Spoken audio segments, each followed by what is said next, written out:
बिस्मिल्लाहिर्रहमानिर्रहीम। तिलावत क़ुरआन के नायाब उसूलों में से आज का हमारा अहम उसूल और सबक मीम मुशद्दद और नून मुशद्दद के मुताल्लिक़ है।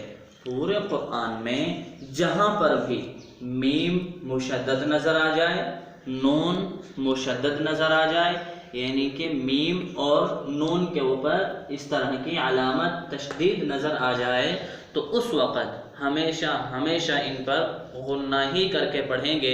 बग़ैर गुन्ने के पढ़ेंगे तो ये दुरुस्त नहीं होंगे। जैसे हम पढ़ के देखते हैं मिसाल कि ये नून है, नून के ऊपर ये तशदीद है, तो ये नून मुशद्दद हुआ, तो इसको हम गुन्ना करके पढ़ेंगे। इसको पढ़ेंगे इन्ना रब्बहुम।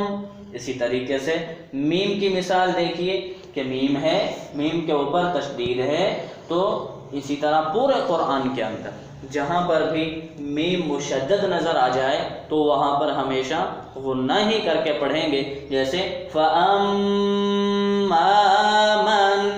तो आज का जो हमारा सबक है वो मैंने अर्ज़ किया कि मीम मुशद्दद पूरे क़ुरआन में और नून मुशद्दद पूरे क़ुरआन में जहाँ पर भी आ जाए तो वहाँ हमेशा हमेशा गुन्ना ही करके पढ़ेंगे। अस्सलामु अलैकुम, जज़ाकुमुल्लाहु खैर।